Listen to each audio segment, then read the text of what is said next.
الله أكبر الله أكبر الله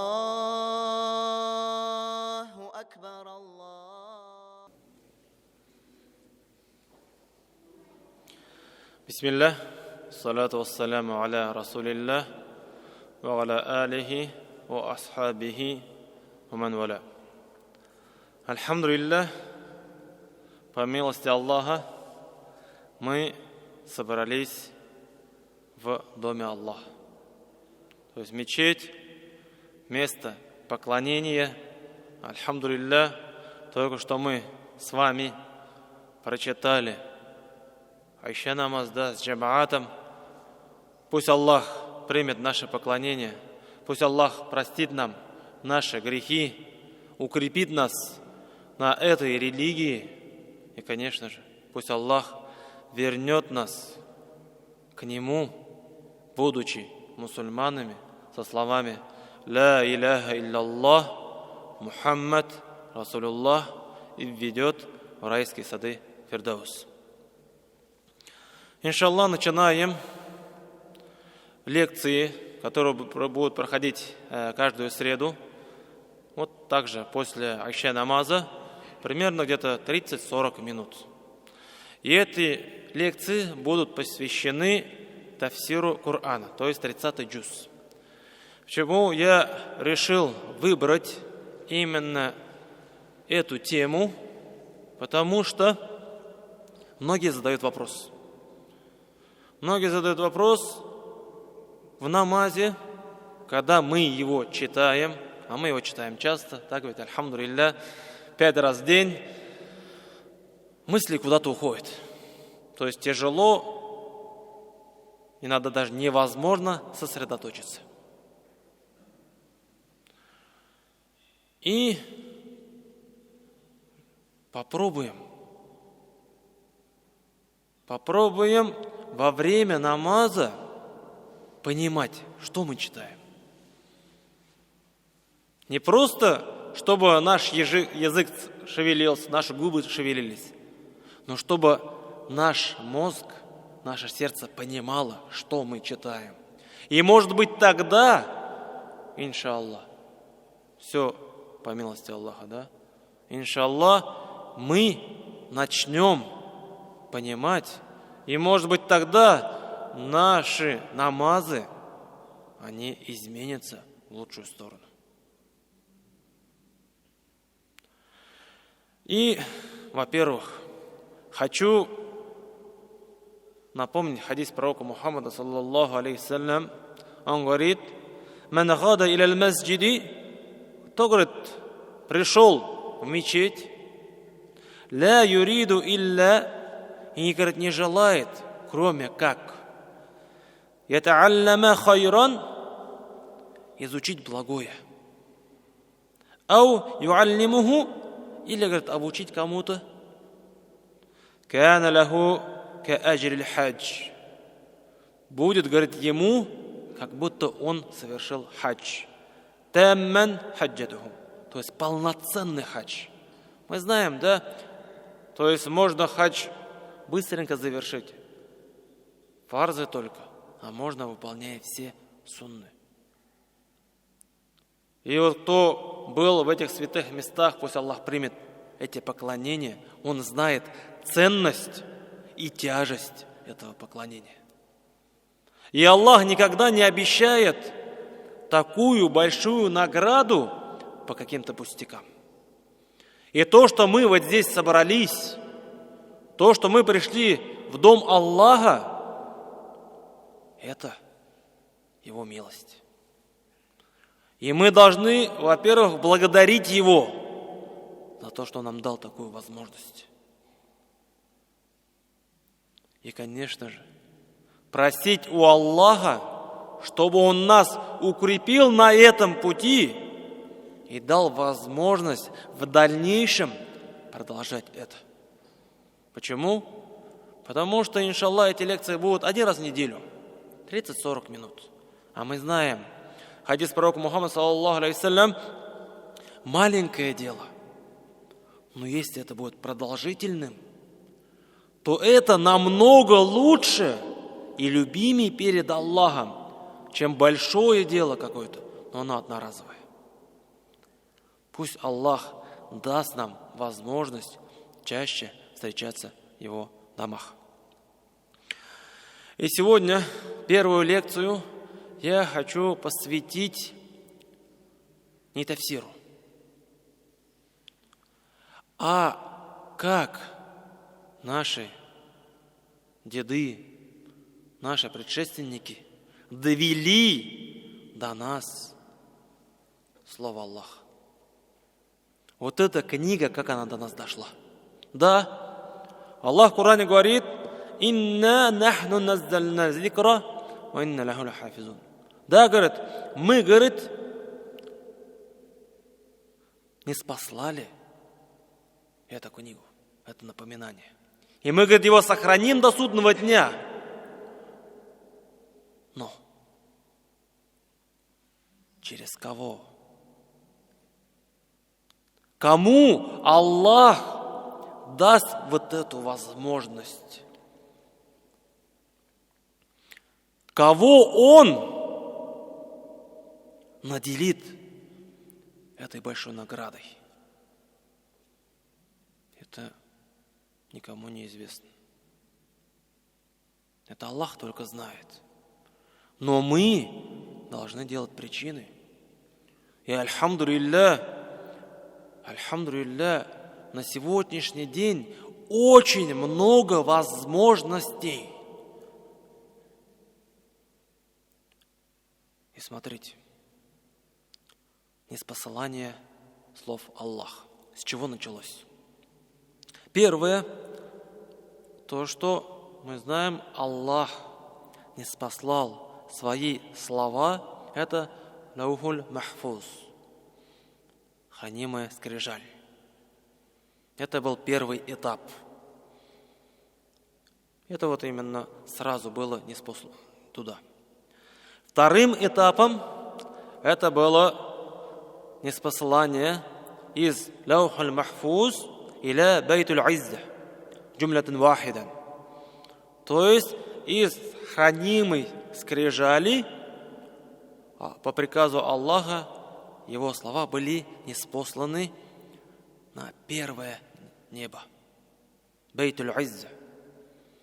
То есть мы знаем, на седьмом небе есть Байтуль Ма'мур, да, то есть куда заходят 70 тысяч ангелов, совершают там поклонение и, уйдя оттуда, больше туда никогда не возвращаются. А на первом небе, на небесном, который мы видим, да, там есть Байтуль Изза. Вот туда Аллах Субханаху ва Тааля приказал ниспослать свои слова. Это был второй этап. И третий этап – это Аллах приказал ниспослать через ангела Джибрииля нашему любимому пророку Мухаммаду, саллаллаху алейхи вассалям, в течение 23 лет. И смотрите, это единственная книга, то есть Коран, да, слова Аллаха, которые были ниспосланы на землю не сразу, а именно по частям. И почему же это произошло так? В чем его эта мудрость? Во-первых, конечно же, если посмотрев на жизнь пророка Мухаммада, саллаллаху алейхиссалям, как слова Аллаха не спосылались, мы видим то, что Аллах не спосылал свои слова по каким-то причинам. Мокайга булган. То есть были какие-то события. Также Аллах по своей мудрости не спосылал свои слова по частям, чтобы укрепить нашего любимого пророка Мухаммада, саллаллаху алейхи. Почему? Потому что тех местах, где он жил, царила полная тьма. И чтобы укрепить его, убрать его печаль, мы знаем, да, когда пророк Мухаммад саллаллаху алейхи вассалям пошел, например, в город Таиф, как его начали прогонять, побивая камнями. Или же когда его защитник, это его первая и любимая жена Хадиджа, также его дядя Абу Талиб умерли. То есть Аллах забрал их сразу. И это был очень сильный удар для пророка Мухаммада саллаллаху алейхи вассалям. Тогда Аллах именно укрепил его своими словами. Также мудрость ниспосылания Корана, слов Аллаха в течение 23 лет, это, конечно же, чтобы вот эти слова укрепились в сердцах мусульман. Чтобы они не просто его выучили, но именно вникли в эти слова и жили этими словами. Вот такие были основные мудрости ниспосылания слов Аллаха. И мы знаем, когда наш любимый пророк Мухаммад саллаллаху алейхи вассалям покинул этот мир, то ниспосылание откровений прекратилось. И этого уже никогда не будет до судного дня. Потому что наш пророк Мухаммад саллаллаху алейхи вассалям является последним пророком. И последняя небесная книга, последние слова – это слова Аллаха, который был собран вот в этот мусхаф.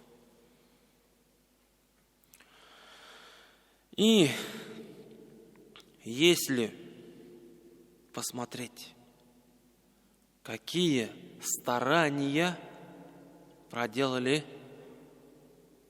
мусульмане после смерти пророка Мухаммада саллаллаху алейхи вассалям.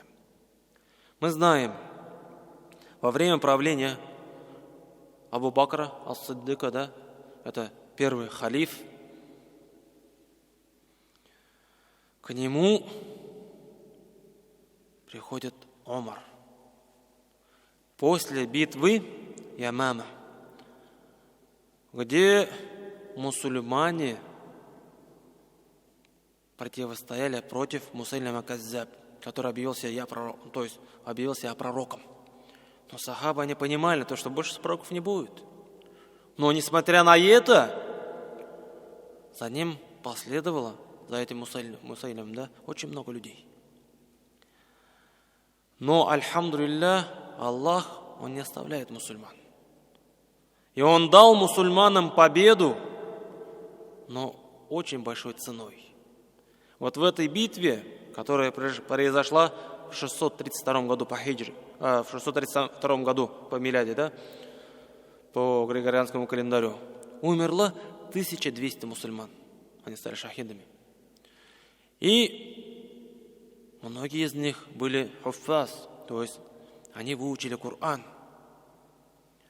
И боясь того, что слова Аллаха могут пропасть, исчезнуть, Умар ибн Хаттаб приходит к Абу Бакру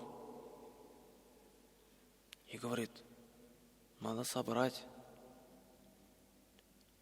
Абу Бакр что говорит? Как, говорит, я могу сделать, как, говорит, я могу собрать то, что не делал пророк Мухаммад саллаллаху алейхи вассалям? Нет, говорит, я, говорит, не буду этого делать. И Умар ибн Хаттаб наущал, призывал Абу Бакра до того времени, пока Аллах не открыл ему сердце. Их уже стало двое. И тогда Абу Бакр, смотрите, он не приказывает,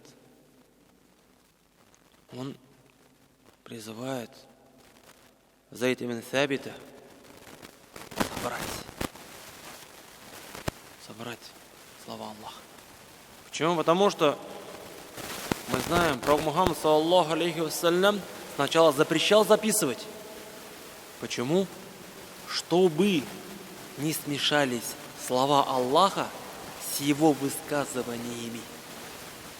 Но потом, через некоторое время, он разрешил записывать. Это у нас, альхамдулилля, на сегодняшний день есть ручки, есть бумаги, тетради. Все это, альхамдулилля, на сегодняшний день есть. Но раньше такого не было. Там записывалось на всем, что придется. Может, на камнях, может, на шкуре какого-то животного, да? То есть, и вот тогда Абу Бакр призывает Зайд ибн Сабита собрать вот эти все эти записи. А Зайд что говорит? Он говорит, те же слова, что и Абу Бакр. Как, говорит, я могу сделать то, что не делал пророк Мухаммад саллаллаху алейхи ва саллям? А Абу Бакр мог бы сразу сказать, да я ж халиф, я тебе приказываю. Но нет. Нет, почему? Потому что это слова Аллаха. Это самые великие слова. И Абу Бакр с Омаром наущали, призывали Зайд ибн Сабита до тех пор, пока Аллах не открыл ему сердце. И когда Зайд согласился, то он говорит такие слова. Фаваллахи, клянусь, говорит, Аллахом, лау каллафани, если, говорит, мне было бы приказано, поручено, накал джабаль миналь джибаль, перетащить или перенести гору, ма кана ахкала аля, то, говорит, это, говорит, было бы, говорит, мне легче, мимма амарани бихи мин джамаль Кур'ан, чем, говорит, собрать Кур'ан. Вот представьте себе, взять не гору, которая находится в Медине, а здешнюю гору, поменьше. Кто может перетащить? Кто это вообще сделал? Были ли такие люди? И вот здесь, смотрите, что он говорит. Мне, говорит, это было бы, говорит, легче перетащить гору, чем собрать все вот эти свитки.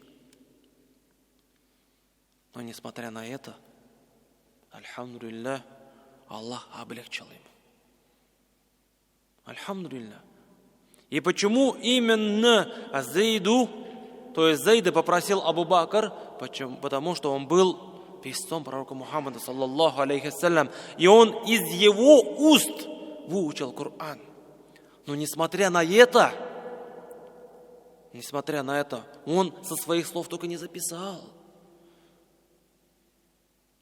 Когда он начал собирать, должно было быть 2 свидетеля. То есть двое, у кого есть эти, вот этот аят. И альхамдулилля, он сделал это. То есть он собрал эти свитки. И после смерти Абу Бакра эти свитки перешли к Умару, и после смерти Умара перешли к Хафс, то есть дочери Умара, радиаллаху анху. И мы знаем, потом уже во время Усмана ибн Аффана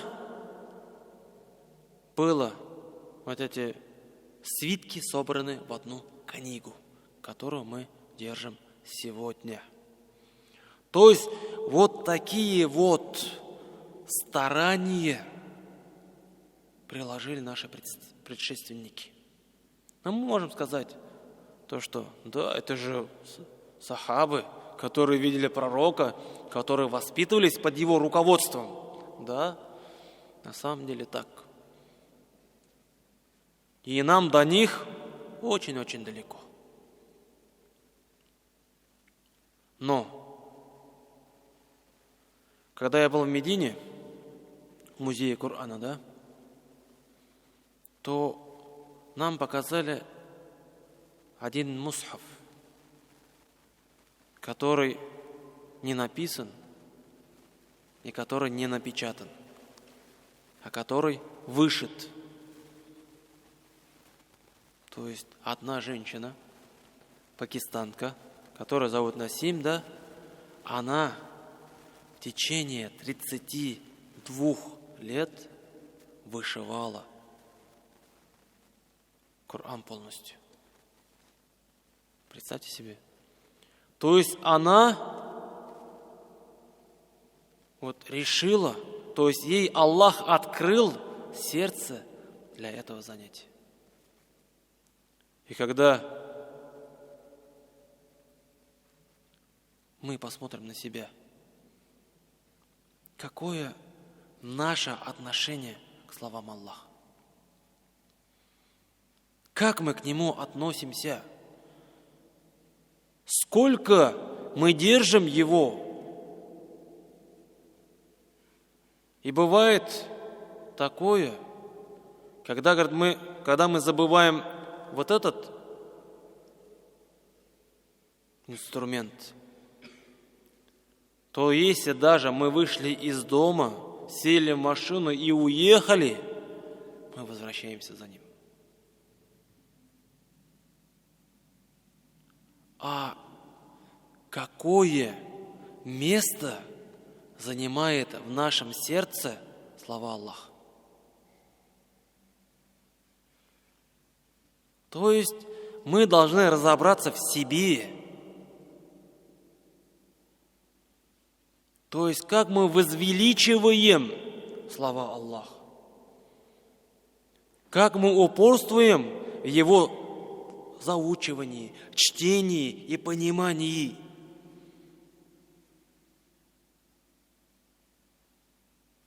И на сегодняшний день, альхамдулилля, столько возможностей. Если ты не можешь взять, читать его, поставил диск, например, или засунул наушники в уши и слушаешь. На сегодняшний день очень-очень много возможностей, как минимум, читать и слушать.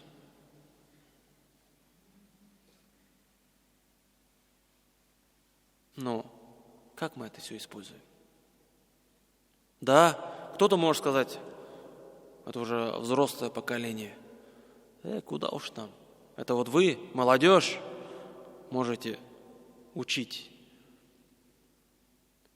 А нам уже поздно.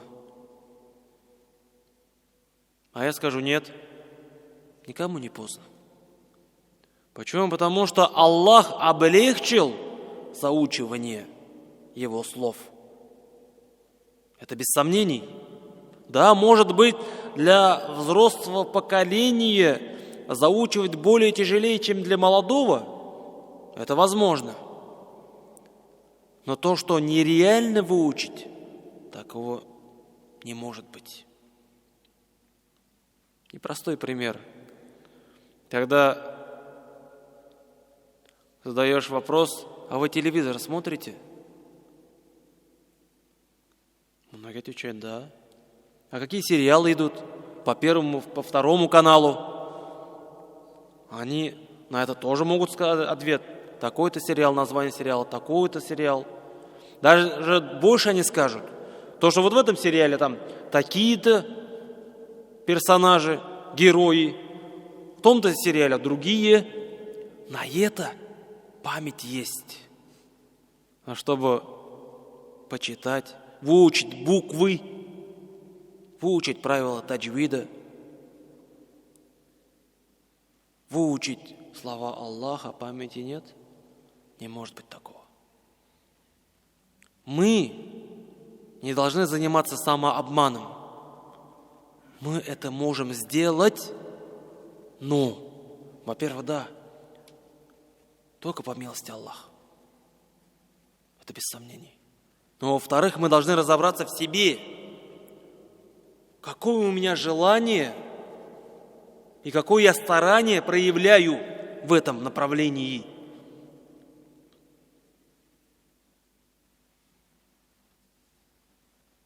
И если мы из 24 часов, которые Аллах нам дал в течение суток, будем выделять всего лишь 15 минут на чтение Корана, то это будет очень большое дело. Но, к сожалению, многие даже этого не могут сделать. И все почему? Потому что все возвращается к нашему сердцу. До такой степени оно черствое, то, что даже 15 минут нашего драгоценного времени мы не можем выделить.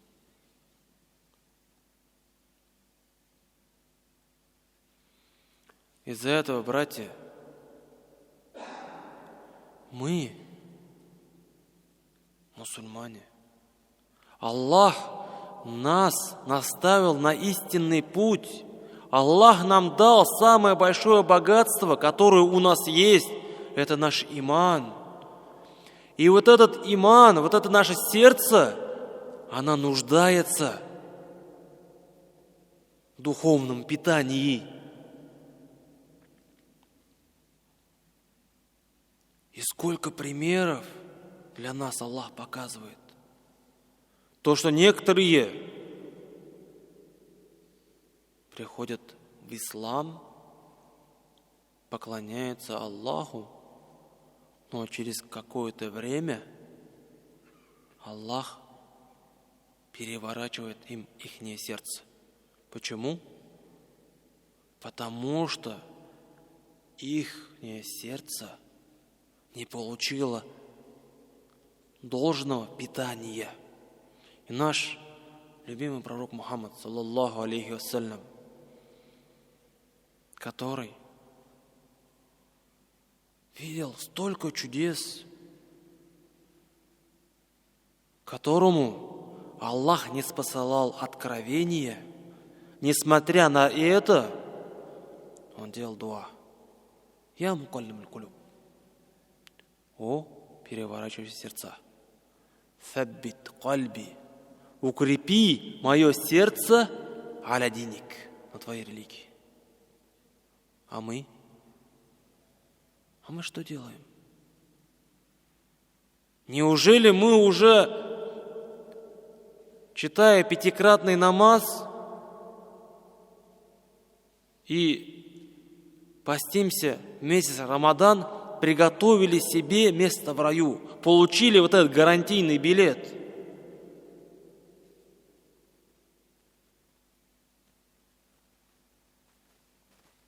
Думаю, нету таких.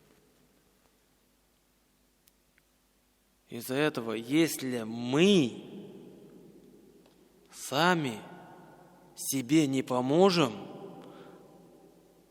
себе не будем ставить какие-то цели и добиваться этого,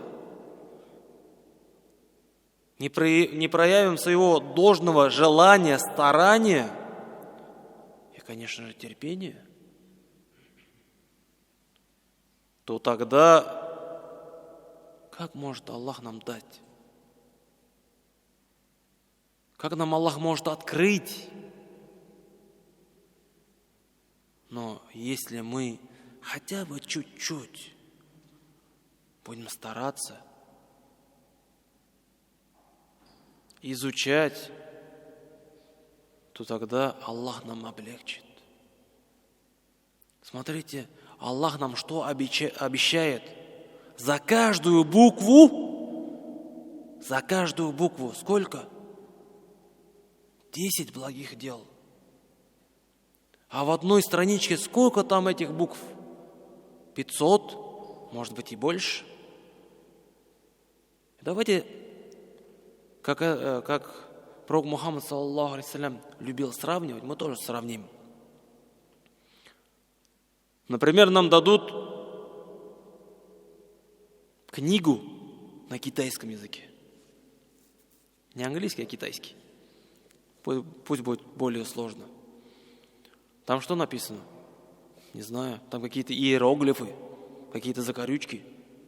Но если нам скажут, вот тебе книга, читай каждый день одну страницу и будешь получать 5000 рублей, то каждый побежит, купит вот этот словарь или азбуку китайского языка, изучит этот язык и будет читать. Почему? Потому что это вот материальное.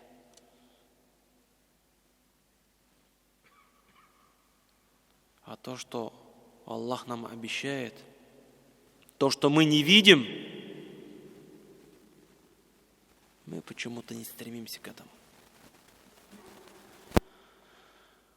И мы должны понять, каждый из нас вернется к Аллаху. Каждый из нас получит свою книгу. И неважно, когда и в каком месте Аллах отправит к нам своего ангела смерти. Это не важно. Потому что Аллах кому-то дает прожить секунды, кому-то часы, кому-то года, 20 лет, 30 лет, 50. Пророк Мухаммад, саллаллаху алейхи говорил, моя умма, то есть жизнь моей уммы от 60 до 70. Может быть, кому-то 100 лет, но не это важно. А важно, в каком состоянии и с каким багажом мы вернемся к Аллаху. Потому что судный день – это истина. По-любой этот день настанет для каждого. А что мы приготовили? Что мы приготовили к встрече с Аллахом? И вот